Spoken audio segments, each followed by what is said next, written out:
আরো একটা ভাইটাল কথা বলি আপনাদের, রোজার মাসে অনেকের মাইয়েত হয়ে যায়। মাইয়েত এই আজকে আমার এক চাচি একদম বাড়ির গায়ে বাড়ি, কালকেরে মারা গেছে স্ট্রোক হয়ে, আজকে জোহরের বাদে জানাজা। আমি কথা দিয়ে রেখেছি এখানে, আমি কারোর কথা দিলে কথা ফেল করতে পারি না, আমি চলে এসেছি।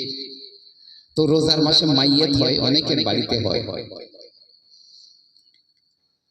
তো আপনাদের এদিকে হয় কি আমি জানি না, রোজার মাসে যদি মাইয়েত হয় দিনের বেলা রান্না বাড়া আপনাদের এদিকে হয় কি হয় না আমি ঠিক জানি না, তবে অনেক জায়গাতে রান্না হয়।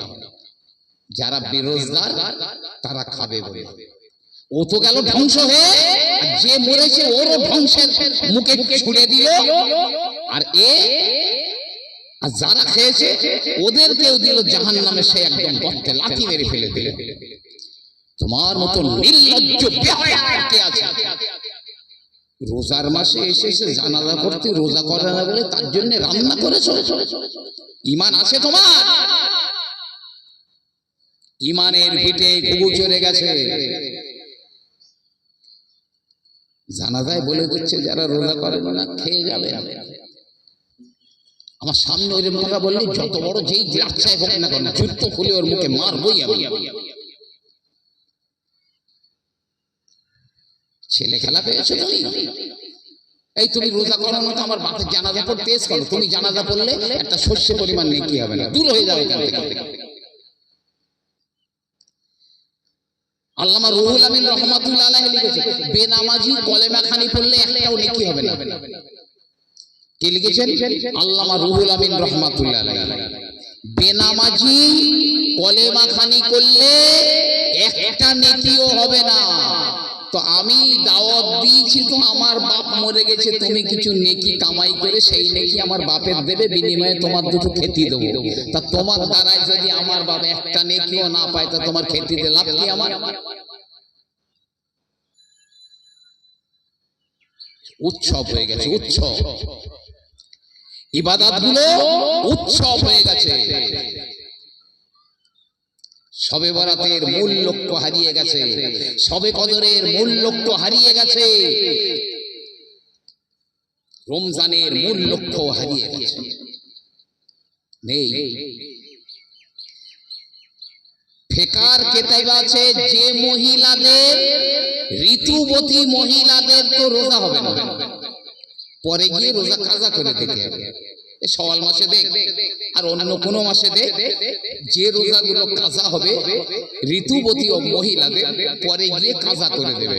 তো রোজার মাসে ঋতু অবস্থায় রোজা হবে না। তা ফতোয়া কি জানেন?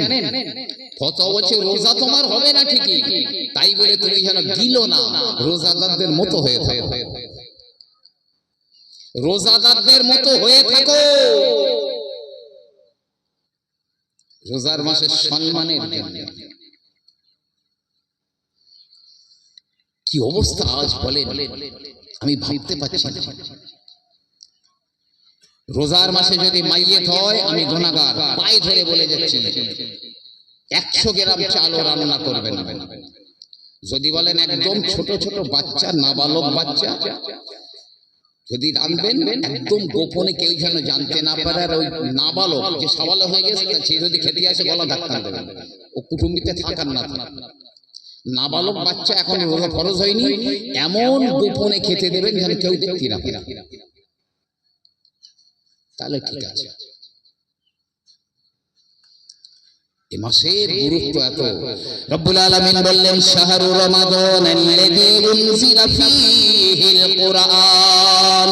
রোজার মাস এমন একটা মাস যে মাসে কোরআন অবতীর্ণ করা হয়েছিল। আমি রোজার মাসের মর্যাদা কত আগে প্রথমে বলে এসেছি। কোরআন তাহলে কত মর্যাদাবান, আমার আল্লাহ পাক ওই মাসেই কোরআন অবতীর্ণ করেছেন। এই রোজার মাসে আরো একটা ভাইটাল অফারের রাত রয়েছে, লাইলাতুল কদর। ইন্না আনজালনাহু ফি লাইলাতিল কদর। আমি কোরআনকে কদরের রজনীতে অবতীর্ণ করেছি। এত গুরুত্বপূর্ণ রাত,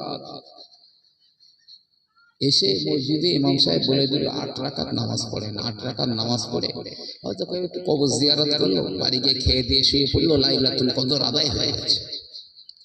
সবে বরাত 8 রাকাত নামাজ পড়ে একটু কবর জিয়ারত করে বাড়ি গিয়ে খাওয়া দাওয়া করে শুয়ে পড়েছে, সবে বরাত হয়ে গেছে। সারা বছরে দেখা নাই। সবে বরাতে ফার্স্ট কাতারে আসে 5 ওয়াক্তের মুসল্লিরা জায়গা পায় না। এরা হলো বরাত আলী, দেখতেছে বিশাল। আর এই লাইলাতুল কদর আসতেছে, 1000 মাস ইবাদত করার চাইতেও কঠিন। ওই রাতে 2-4 রাকাত নামাজ পড়লে যদি এতটা হয়, ফালতু আর নামাজ পড়ার ঝামেলা নেই। যে এদের নাম হচ্ছে কদর আলী।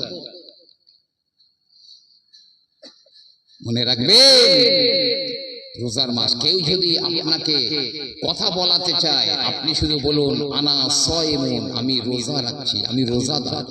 আগের দিনে সেই